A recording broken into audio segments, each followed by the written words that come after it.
Okay, I gotta make this quick. There are ants on my floor and they are bugging the hell out of me, and I gotta clean that up before I'm getting a new puppy soon. So I gotta make this quick. Hi, I'm Trent. I make booktube channels.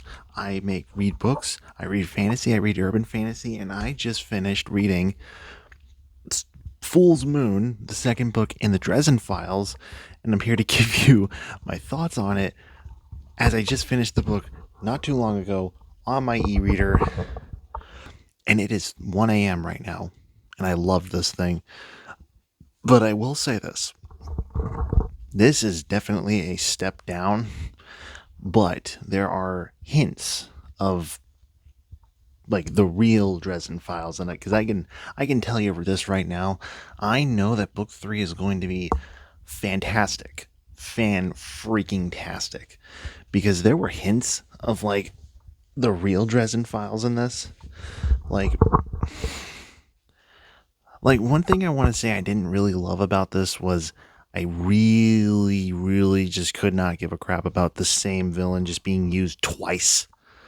Like I've read Wheel of Time before, and one of my big critiques of that series is that in the first 3 books, and they're long, they're like 700-page books, they use the same villain 3 times in a row. And it can be a little frustrating to just go to the next book. Oh, it's Balsamon. Go to the next book. Oh, it's Balsamon again. It's really frustrating. And here it's just John Marcone again. It's John Marcone. He's the big bad.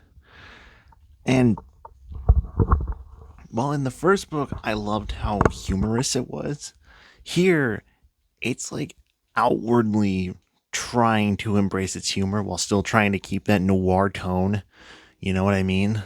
Like if you ever played the game Mouse PI for Hire, it's like trying to be that, but it's relying too much on the noir. And I know this was written in like the early 2000s when like urban fantasy was still like a new-ish concept. So so I get that Jim Butcher had to be a little bit more serious with like the tone and stuff, but this is really, and I will say this, the character work is, it's good. It's always, I have a feeling that I'm going to love Harry Dresden and all these like new characters, Karen Murphy, Susan, but there's like a makeout scene, I think, and it was questionable. And I don't think Jim Butcher tried to make it bad, but it more felt like he was just trying to just put one in, like to fit in the noir feel to it, and have an emotional moment for Harry Dresden, which I appreciate. But the mystery in this and a bunch of the side characters in this kind of just felt, I don't know if they're gonna show up again. I don't read crime novels, so I don't know if like this is just normal or if they're actually gonna show up again. But Agent Denton, I think that's his name. He was a semi good antagonist. I'll say that. And the internal dialogue, I want to say, is like super fun.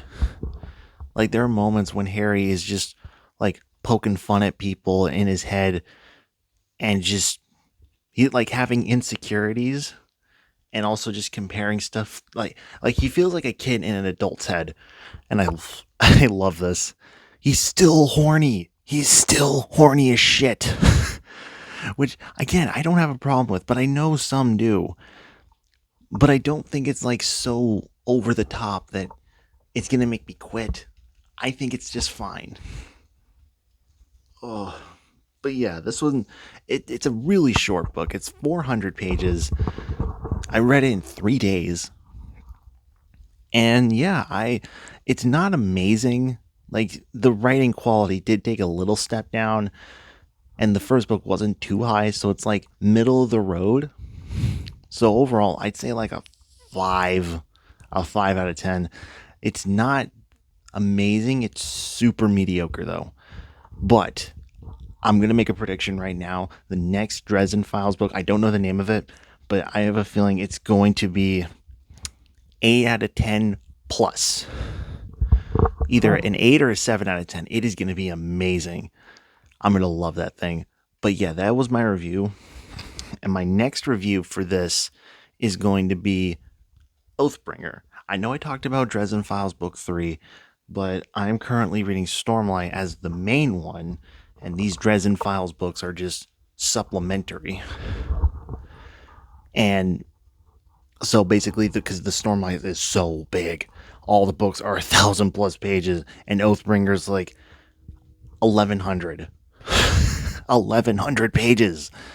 So I'll see you hopefully in 3 weeks is my prediction to get Oathbringer done. See ya.